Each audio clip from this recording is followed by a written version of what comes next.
On this episode of Big Sky Now, we discuss NFL players making their mark in the league from previous Big Sky schools. We also discuss the Week 5 results that showed us the first conference games in the Big Sky season. We end the show talking about Week 6 with only 4 games on the schedule for Big Sky teams, and we give our weekly picks. I wanted to give a shout out to M&C Tires for sponsoring this podcast. Let's not waste any time and get right to it.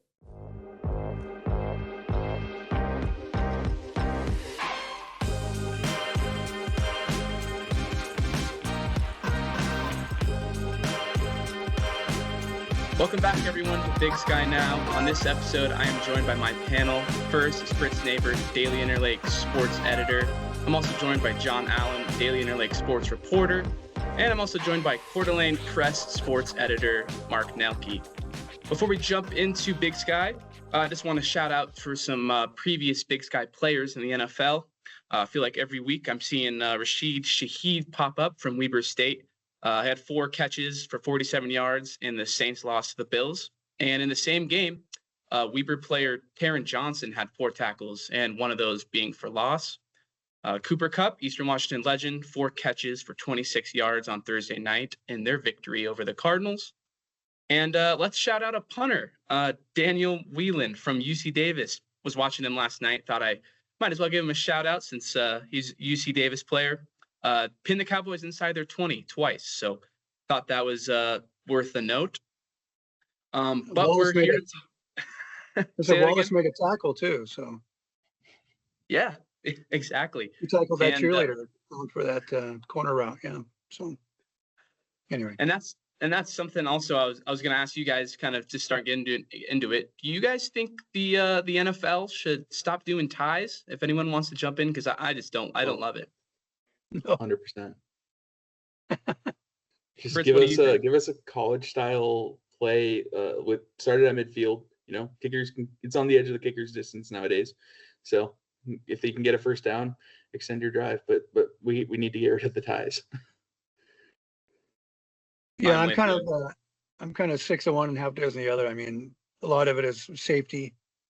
You know, they don't want it to drag it out very long because, you know, the more plays, the more chance to get somebody hurt, somebody important to get hurt, somebody who make $10 million.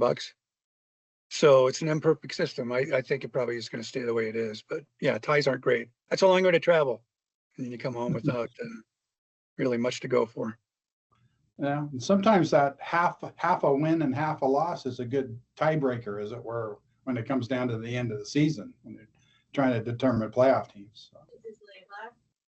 No, very true. I saw something funny that said the only 2 American sports, now correct me if I'm wrong, could have just been a random tweet, is American T-ball and the NFL is the sports where you can tie.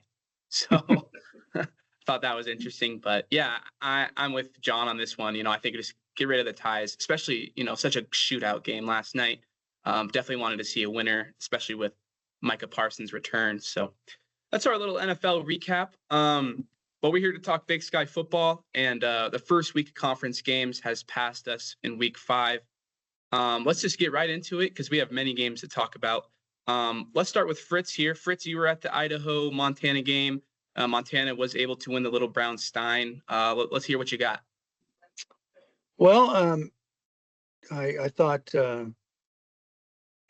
Gilman looked great again. I thought Ayat keeps looking a little bit better every game where his feet are good and, you know, he's hitting those slant passes. I need to shout out the special teams, and it wasn't just Wortham, the Eastern transfer.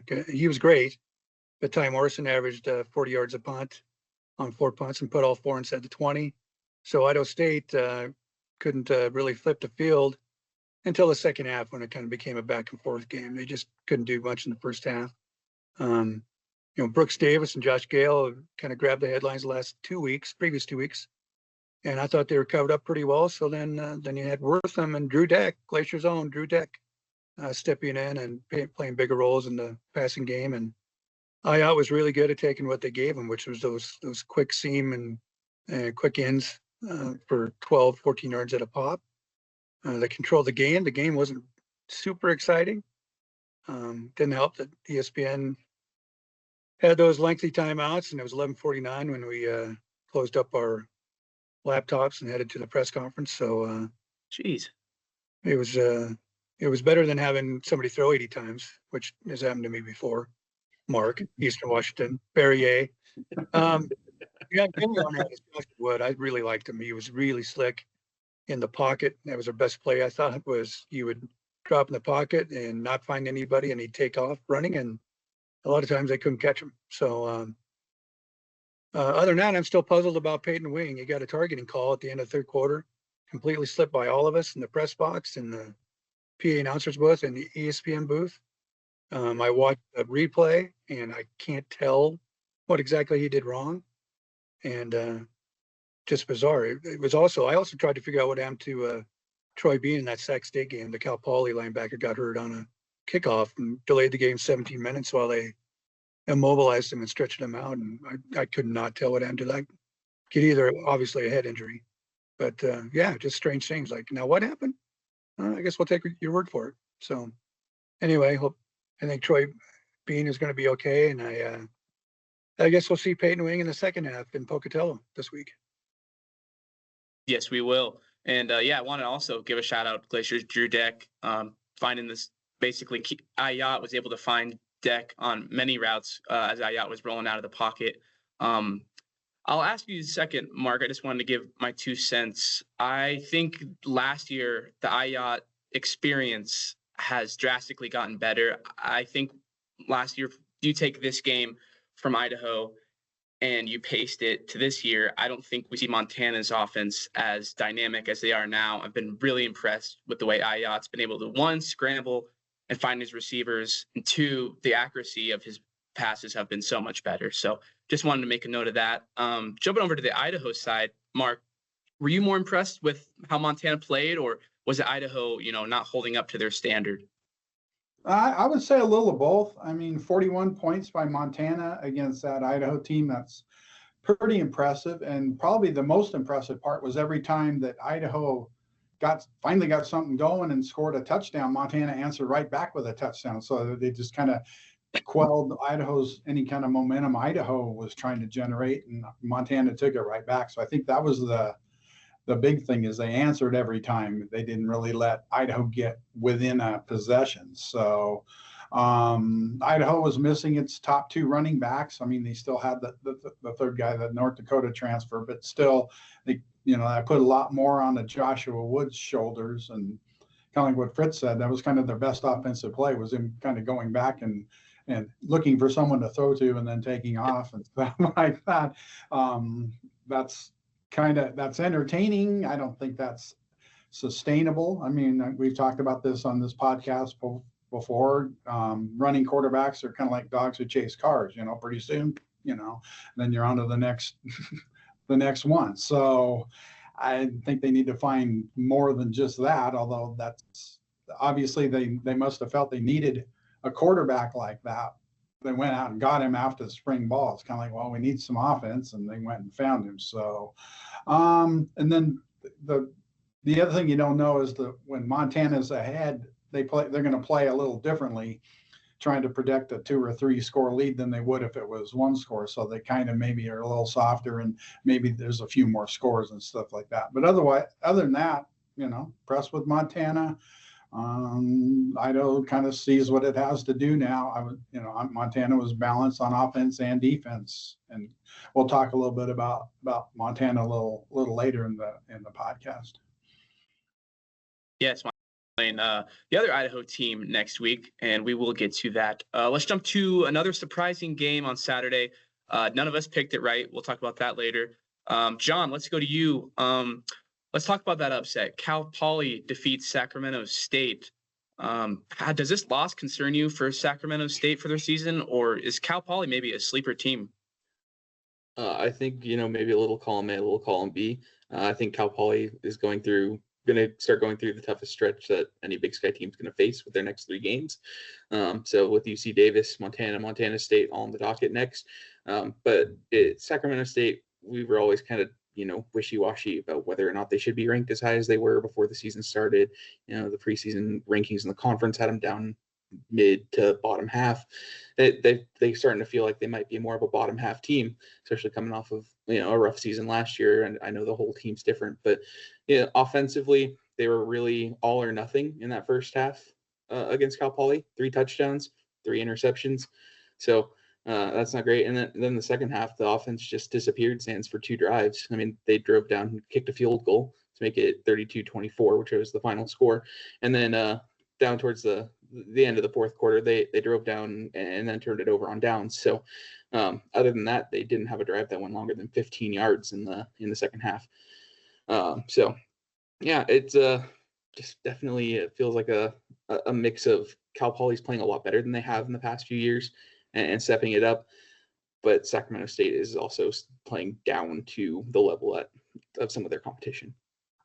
If I could add something about Cal Poly, a shout out to a couple guys that are coordinators there that have Montana ties. Tim Rosenbaum is their OC, and their DC is a kid named Cody Von Oppen, who had a cup of coffee with the Grizz in between junior college and going out to Western Oregon and playing quarterback. And his dad is kind of a legendary JC coach down in California, and they're kind of getting it done. They have some good players. It's kind of cool to see.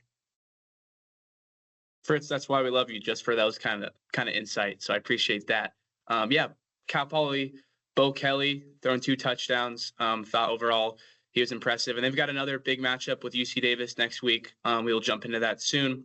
Let's jump over to the next game. I think everyone's probably curious on Mark's background. You see Eastern Washington plus 55. If you didn't know, Mark last week picked the Eagles to beat the Bobcats. So I'm going to deliver this one straight to him. Mark, let's hear what you got.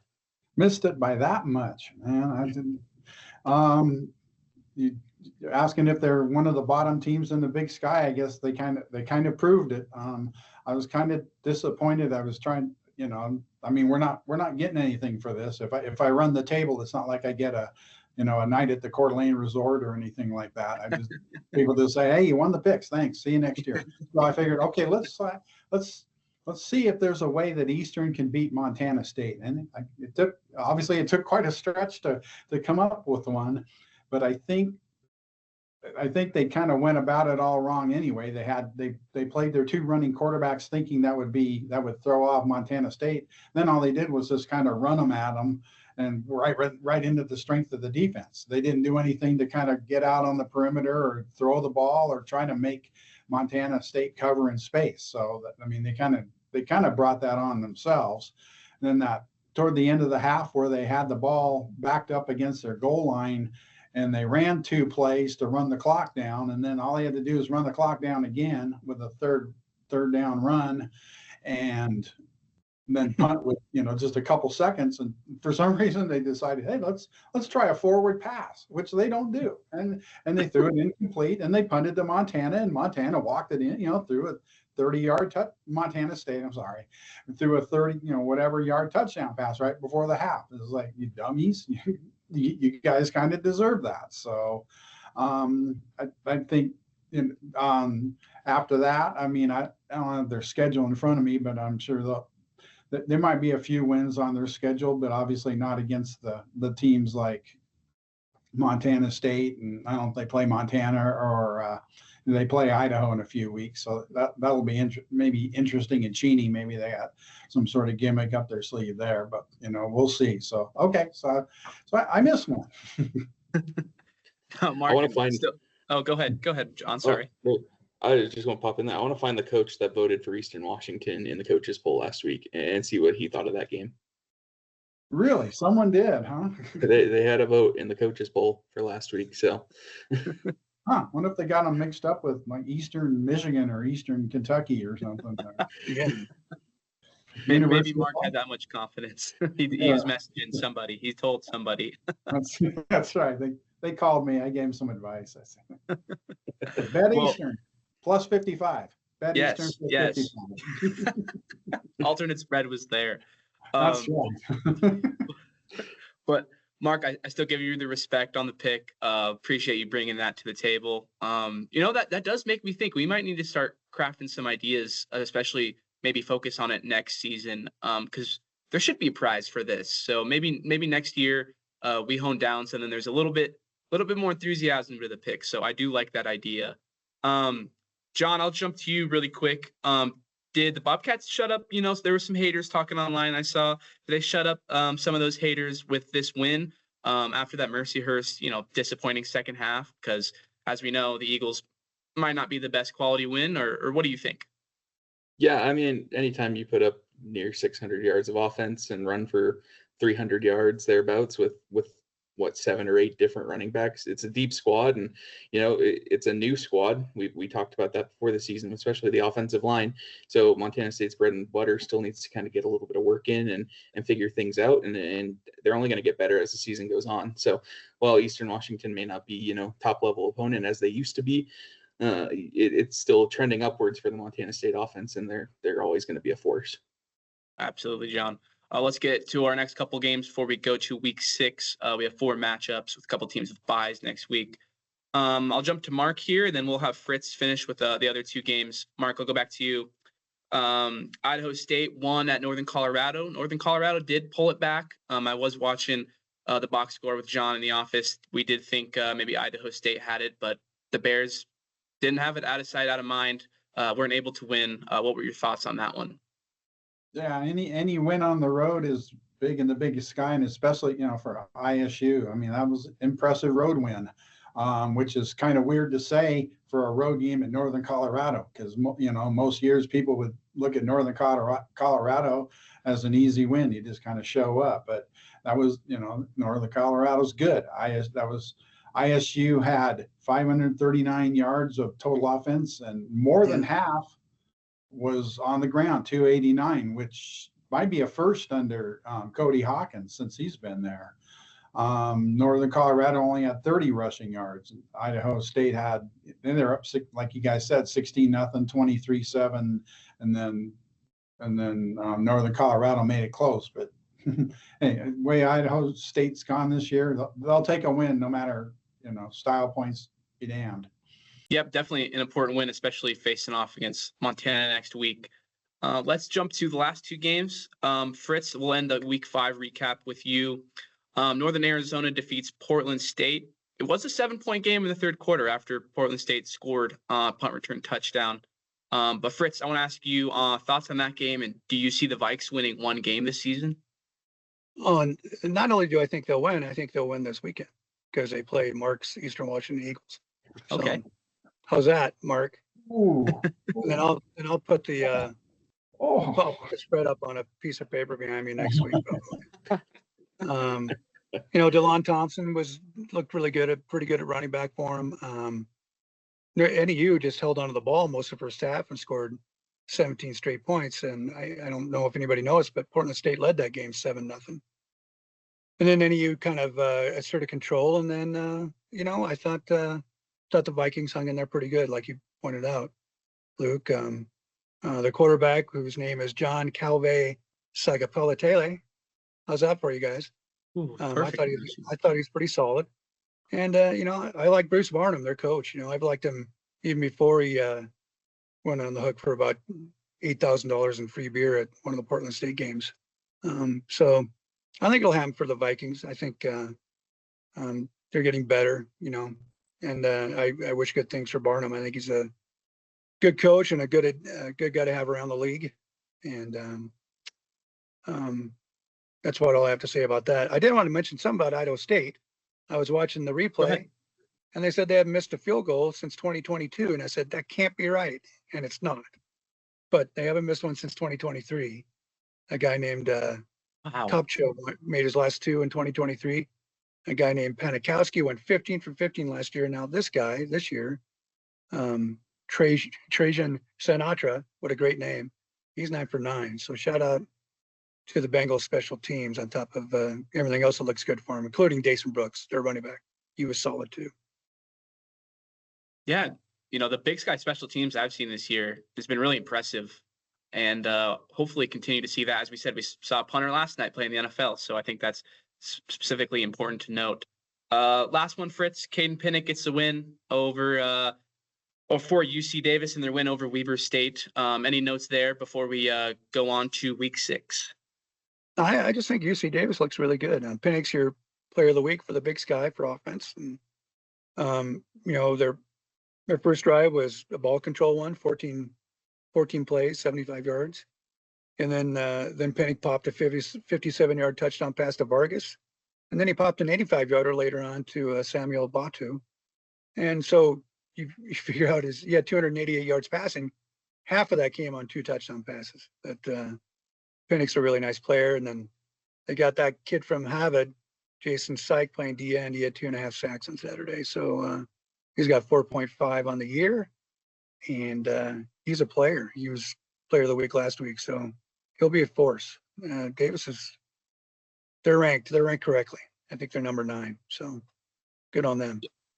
Absolutely. UC Davis still looking like one of the top teams in the Big Sky, even though Weber State still had 138 yards rushing, 175 in the air is probably where the game was lost there since they were trailing. UC Davis's defense continues to shine. But let's not waste any time. Let's go right into week 6. We only have 4 Big Sky games this week. A couple teams on byes, including Sacramento State, Idaho, Weber State, and Northern Colorado will not play this week. So let's start with the game of the week, in my opinion. And I know someone that has been waiting to talk about this game for a while. John, I know you have been looking forward to MSU, NAU. Let's hear why I think you think NAU is going to win this one. I know that's kind of your team here with Pennington. So let's hear what you think. Yeah, I jumped on the NAU train before the season started, and this was part of my bold prediction. I do think that NAU is going to go beat the Bobcats in Flagstaff. I think this is going to lead to them getting a share of the Big Sky this year. But it's been feast or famine for the Bobcat offense. We talked how last week went and how well they played against Eastern, and we've also seen how they can dry up against Mercyhurst and not be able to punch the ball in through the second half. So it's all going to come down to whether or not NAU's defense can hold the Bobcat offense, and they've struggled at times giving up points this year, as well as how well can Ty Pennington pick apart the Montana State secondary, and if he can keep the offense rolling as well. So, but I feel like this is just a statement game for NAU. It's a chance for them to show that they are a true contender in the Big Sky, and it's a chance for the fans in Flagstaff to show out and show that they can make the Sky Dome into a tough place to play. How about you, Fritz? Do you agree the Lumberjacks could pull this one off, or do you think the Bobcats defense can contain Pennington? I think they can pull it off, but I'm having a hard time picking the Lumberjacks. I just, the Bobcat defense seems to be rounding into shape, and I thought the front seven was always going to be pretty good. I think they're really good. Adam Jones had a more Adam Jones-like day last week, 7.2 yards a carry, and then Justin Lamson, the Stanford transfer that's playing quarterback, he's quietly putting up some really nice numbers. He's good. He's a good player. He's not the top end speed guy like Tommy Malott, but he can run a little bit, and he's been on target. And I think NAU can, but I don't think they will. It's fair enough, Fritz. I think it's definitely going to be a good game. Montana State's had the last couple games, at home, so I think this will be a challenge on the road. Pennington is going to be able to show off if he's, like he was projected in the Big Sky preseason. This is a game for him to basically put his name in the books and see if they can pull out a victory. It would be a huge win for Northern Arizona. Let's jump over to the other team in Montana. They're getting their first road game of the season, which is pretty crazy because it'll be October on Saturday. Mark, Idaho State is going to host Montana. What are your thoughts? I think, Montana better pay attention to this game. I mean, especially being on the road and in what's it called these days? ICCU Dome, the old mini dome / Holt Arena. It's going to be a tough environment. So they're coming off an emotional win over the Vandals, and sometimes you have a little bit of letdown the next week, and so they're going to have to focus on this one. I think Idaho State's going to be tough. I guess, like Fritz said, they can kick field goals. So we'll see how many times they can get down there and kick field goals. Maybe they can beat them like 24-21 on like 8 field goals or something like that. So other than that, I just think it has the potential to be a close game, but I was crazy, but I don't know if I'm that crazy to maybe pick Idaho State this week. And Speaking of Idaho State, I think it'll be interesting to see Montana's defense try and handle Deshaun Brooks. Brooks had 161 yards last week against Northern Colorado, so I think that's a player to watch. And overall, I guess my question goes right back to Fritz. Fritz, do you think this could be a trap game for the Grizz? Do they really need to lock in and pay attention? What do you think happens Saturday? Oh, well, I think the Grizz will win, but as I pointed out plenty of times in the past, including on this pod a year ago, or 2 years ago, whatever it was, weird things happen in pokey, broken arms, players get arrested when they get off the bus, when it arrives back in Missoula. It's just a lot of one-score games. The Grizz in 2009 had possibly one of the best teams they've ever put together, and they barely beat a winless Idaho State team, 12-10, needed a last-second field goal. So yeah, it'll be tough. And but I still have to pick the Grizz. They're working on a 16-game winning streak in this series. Idaho State hasn't won since I guess would have been 2003, 43-40. That's double overtime. And it's going to be tough. But I think the Grizz will, as long as they stay squared away, will pull it off. Yep, Grizz should pull this one off, but like you said, anything can happen in Pocatello. Idaho State is on a 2-game win streak after losing their first 3, so a little bit of momentum for them. Excited to watch Montana and see if they come out the gate hot. If not, anything could happen. Going to our next game, our other panel guest, Mike Maynard's not here today. I did have his thoughts. Eastern Washington is going to play Portland State. In my opinion, this is kind of the battle for the bottom of the Big Sky. Eastern Washington's 1-4. Portland State has not won a game. Mike sent me his thoughts really quick. I'll just read that. And he said about the Eagles, if there's any team on their schedule they should be, it's Portland State. He would argue that this is a must-win for the Eagles at the point in the season and in the year. So he's already given out the must-wins for the Eagles. If they lose this one, it's not looking good for either team. But I'd say whoever gets the win on Saturday definitely can take that with momentum. Let's go to the next game because there's not too much discussed there, in my opinion. John, I really like this last game we'll discuss. UC Davis goes on the road to face Cal Poly. Mustangs are coming off that upset we just talked about with Sac State. Do you think that momentum can carry over with the win over the Aggies? What are you thinking? Yeah, I do think that they'll take some momentum. You're coming back home after a big win over a then-ranked opponent in Sacramento State. So you're gonna take the positives from that and try to build onto it. And you got a tough opponent coming up here with UC Davis. And like I mentioned, this is a tough streak. The next 3 games over 4 weeks for Cal Poly. They're hosting UC Davis. They're at Montana, a bye week, and then they host Montana State. So they get 3 top 10 teams back to back in a 4-week stretch. So they're gonna test their mental. They're gonna test their physical. They're gonna test everything that they possibly have. I do think I don't see them really taking a win out of these next 3 games though.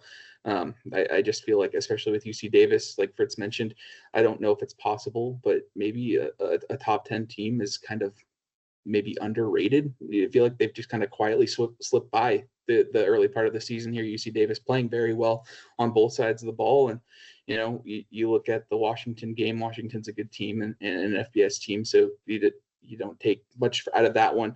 And then getting some victories and starting off conference play strong. I feel like Cal Poly will take some momentum in, but I just don't think it's going to be enough for them to take down a top 10 UC Davis team. Yeah, I agree with you, John. I still think UC Davis will pull this one out, but did want to note Brian Dukes Jr., Big Sky Defensive Player of the Week for Cal Poly, 2 interceptions for return of 50 yards and had a touchdown. So that's a player to watch going forward. We'll see how he does with Pennick and that UC Davis offense. Before we go to our picks, I just want to ask you guys, since we're 1 game in the conference, Mark, I think you're the perfect one to ask this since you're not located in Montana. I think you'll have a good perspective. Montana jumped Montana State in the polls. I wanted to ask you if you still see Montana State as the favorite, or what are you thinking if the Grizz are now legit contenders over at the Cats?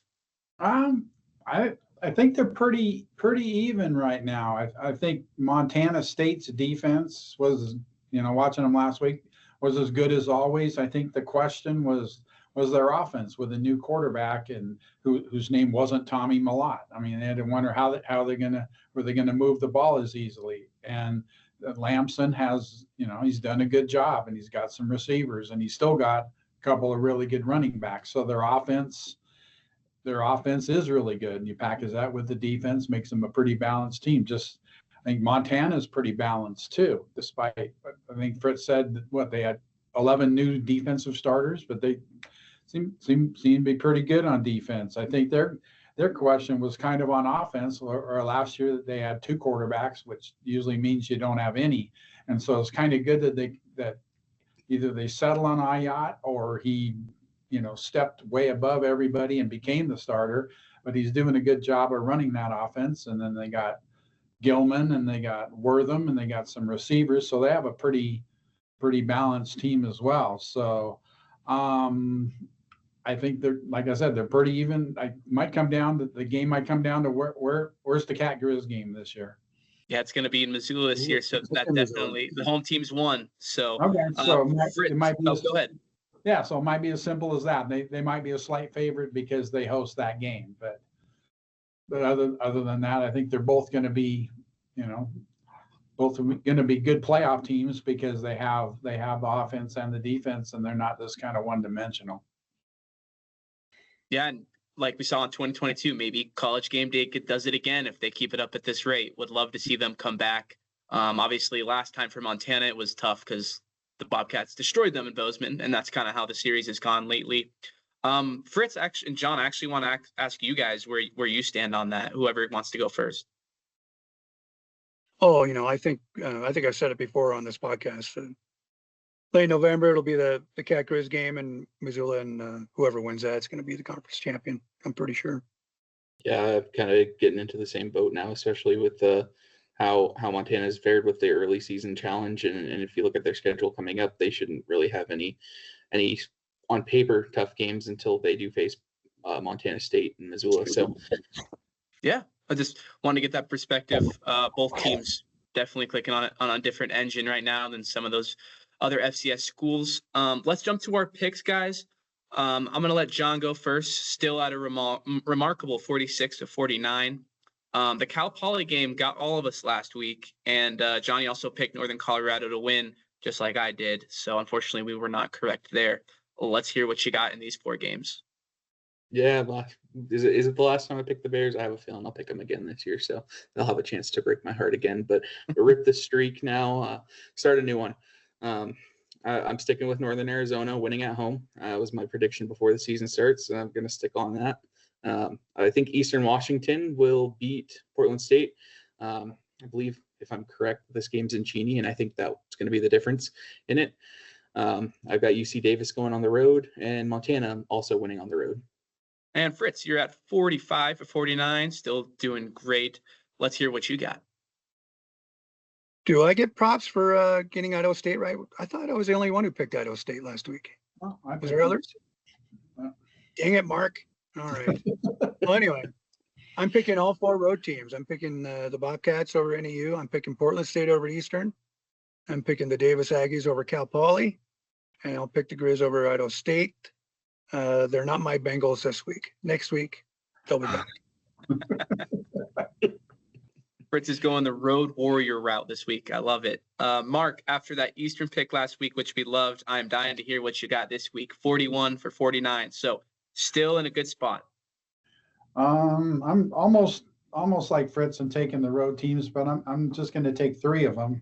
I'm going to take Montana State to eke out a win over John's Northern Arizona Lumberjacks.